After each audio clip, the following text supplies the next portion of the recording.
नमस्कार,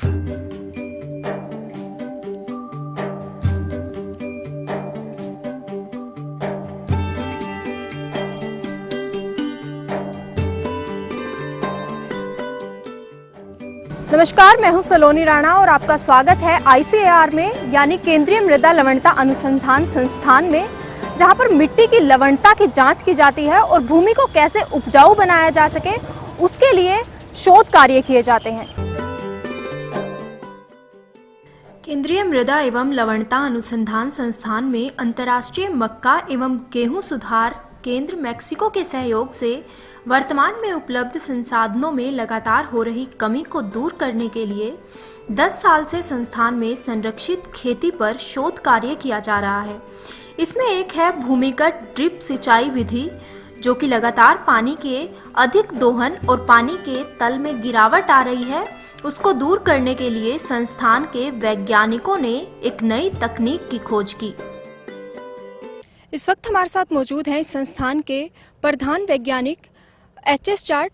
सर, सब सरफेस जो ड्रिप है इसकी शुरुआत कैसे हुई और क्या कारण थे इसके पीछे इसको शुरू करने के लिए, उसके बारे में बताइए। जो सब सरफेस ड्रिप की जो शुरुआत हुई, ये हमने पिछले 3 साल से यहाँ शुरुआत की है। और इसका जो मुख्य कारण जो ये है कि जो हमारा जहाँ पर राइस व्हीट लगता है, जिसको हम ग्रीन कॉरिडोर्स कहते हैं या ग्रीन रेवोल्यूशन का जो बेल्ट है पंजाब, हरियाणा और वेस्टर्न उत्तर प्रदेश, यहाँ पर जो ग्राउंड वाटर टेबल है वो बहुत ही स्पीड से नीचे जाता जा रहा है। करीबन उसकी देखें दी हम स्पीड तो 0.3 से लेकर 0.78 मीटर तक हर एक साल कम होता जा रहा है। दूसरा जो इश्यू आ रहा है कि जो रेनफॉल है, जो रेनफॉल यदि हम देखें एवरेज रेनफॉल तो उतनी है, लेकिन जो रेनी डेज हैं वो करीबन 40 से 50% कम हो गए। तो बारिश होती है तो कई बार बहुत ज़्यादा होती है और कई बार बहुत कम होती है। तो जो इसकी वजह से हमारा ग्राउंड वाटर टेबल नीचे जाता जा रहा है। तो उसको ध्यान में रखते हुए हमने ये सोचा कि कोई ऐसी पद्धति ईजाद की जाए जिससे कि हमारा जो ग्राउंड वाटर टेबल है वो नीचे जाने से हम रोक सकें और उसका ठीक तरीके से सदुपयोग कर सकें। सर, पहले के और अब के सिंचाई में क्या कुछ फ़र्क है? आपकी इस पद्धति से क्या कुछ फ़र्क मिला है किसानों को, उसके बारे में बताइए। पहले जो किसान यहाँ पे जो पंजाब हरियाणा में जो किसान सिंचाई करते हैं वो सब के सब फ्लड इरिगेशन से सिंचाई करते हैं। और जो ड्रिप इरिगेशन सिस्टम है यहाँ पर, जहाँ पर हॉर्टिकल्चर क्रॉप्स लगी हो या वेजिटेबल क्रॉप्स लगी हो, उन जगहों पे किसान ड्रिप से सिंचाई करते हैं। लेकिन ज़्यादातर ड्रिप सिंचाई सब सरफेस के ऊपर रख के लेटरल्स को रख के वो सिंचाई की जाती है। तो ये जो प्रोसेस है ये जो हमारी धान्य फसलें हैं, चाहे वो आपका राइस हो, चाहे आपका वीट हो, चाहे मेज हो, चाहे आपकी पल्स क्रॉप हो, उनमें क्योंकि जो रो स्पेसिंग होती है लाइन टू लाइन वो कम होती है, तो वहाँ पाइप्स बहुत ज़्यादा लगती है। तो इसको देखते हुए किसान इसके अंदर लगाना नहीं चाहता है। दूसरा, फिर किसान को बुआई करने के बाद में फैलानी पड़ती है ज़मीन पे, और जैसे कटाई उसके पहले फिर उसको हटानी पड़ती है। तो किसान अमूमन ऐसा 1-2 साल करता है और उसके बाद में वो इसे थक हार के और उनको लाइन्स को आप मेड के ऊपर डाल देता है और फिर फ्लड पानी देना शुरू कर देता है। तो हमने सोचा क्यों न कि किसान को ऐसी चीज़ दी जाए ताकि उसका पानी भी बचे, ग्राउंड वाटर टेबल को भी हम नीचे जाने से रोके और पानी की वाटर प्रोडक्टिविटी भी बढ़े। तो उसको देखते हुए हमने किया कि जो सब सरफेस लाइन थी जो ड्रिप की, उनको हम ज़मीन के अंदर 15 से 20 सेंटीमीटर के नीचे हमने उसके अंदर बिछा दी। तो इससे हुआ क्या, किसान को एक तो बार बार हर सीजन में निकालना फिर वापस डालना, उन चीज़ों से छुटकारा मिल गया।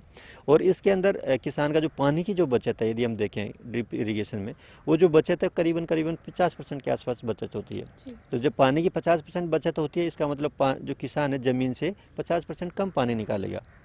यदि हम देखें तो राइस की क्रॉप को 1 किलोग्राम धान पैदा करने के लिए हमें 3000 लीटर पानी चाहिए। यदि हम गेहूं का 1 किलोग्राम धान पैदा करते हैं तो हमें करीबन 500-600 लीटर पानी चाहिए। लेकिन यदि हम सब सरफेस ड्रिप से जाते हैं, रूट जोन इरीगेशन हम करते हैं, तो हमें करीबन इसका आधा 1 से 1500 लीटर में 1 किलोग्राम धान पैदा कर सकते हैं। 300 से 400 लीटर में हम 1 किलोग्राम मक्का या 1 किलोग्राम गेहूं पैदा कर सकते हैं। सर, जो ये ड्रिप है इसको किस तरीके से आप यूज़ में लाते हैं और किस तरीके से ये ज़मीन में लगाई जाती है, उसके बारे में आप हमें बताइए। मैं आपको दिखाना चाहता हूँ कि जो हम सब सरफेस ड्रिप लाइन लगाते हैं वो कैसे लगाते हैं। तो एक जैसा कि एक मशीन होती है, उसको हम सब सरफेस ड्रिप लेइंग मशीन बोलते हैं। वो मशीन से ज़मीन के अंदर एक स्लिट ओपन करती है करीबन 1 सेंटीमीटर चौड़ी, और अपनी जो गहराई होती है, जैसे मैंने बताया 15 से 20 सेंटीमीटर गहराई पे, उतनी गहराई की स्लिट ओपन करती है।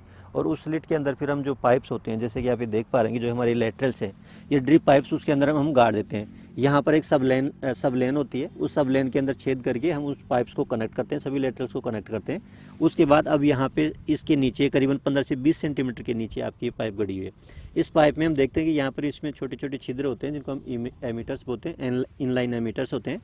इन एमीटर्स के अंदर जो आपकी जो पौधे की जड़ें होती है वो जड़ें इनमें एंटर नहीं कर पाती, तो इसमें से जो पानी आता है उसको कोई व्यवधान नहीं होता। इस प्रकार की सबसे ड्रिप लाइन बिछाने के बाद हम इसके ऊपर आराम से ट्रैक्टर चला सकते हैं, आराम से हम कंबाइन हार्वेस्टिंग से अपने क्रॉप्स की हार्वेस्ट कर सकते हैं। किसी भी प्रकार के किसी भी एग्रीकल्चर ऑपरेशंस में काम में किया जा सकता है सबसे पहले ड्रिप लाइन के खेत के ऊपर। लेकिन हम जो करते हैं कि जैसा कि मैंने बताया कि पंजाब और हरियाणा में जहाँ पर रिसोर्स डिग्रेडेशन की प्रॉब्लम है, जिसमें कि हमारा जो पानी की बात करें, चाहे ज़मीन की हेल्थ की बात करें, चाहे एनवायरनमेंट की हेल्थ की बात करें, तो हम चाहते हैं कि जहाँ पर कंजर्वेशन एग्रीकल्चर है करते हैं या क्लाइमेट स्मार्ट एग्रीकल्चर करते हैं, उसमें सबसे पहले ड्रिप लाइन का ज़्यादा फायदा है बनस्पति की पारंपरिक खेती करने की बजाय। छोटे किसान हो चाहे बड़े किसान हो, हर किस्म का जो किसान है वो इस प्रणाली को यूज़ कर सकता है ताकि पानी की बचत हो सके। तो इसके अंदर मैं आपको बताऊंगा कि इसके अंदर एक इतनी अच्छी बात यह है कि हम यूरिया, अगर हमने खेत में नाइट्रोजन देना है, हमने अगर जिंक देना है, तो हम एक टब के अंदर घोल के और एक पाइप जो इसके साथ जुड़ी हुई है उसके साथ जोड़ देंगे जी। और वो पाइप के माध्यम से पूरे खेत के अंदर बिल्कुल एक समान जो है हमारे को जो हमारे वो यूरिया नाइट्रोजन है वो चली जाएगी, जिससे हमारे को लेबर का भी फ़ायदा हो जाता है, हमारे को इसमें भी बचत होती है, क्योंकि आजकल लेबर भी बहुत महंगी हो रही है इस ज़माने में, तो लेबर मिलना बहुत मुश्किल है। तो उसी कड़ी में हमारा दोनों काम हो जाते हैं, पानी की बचत भी हो जाती है और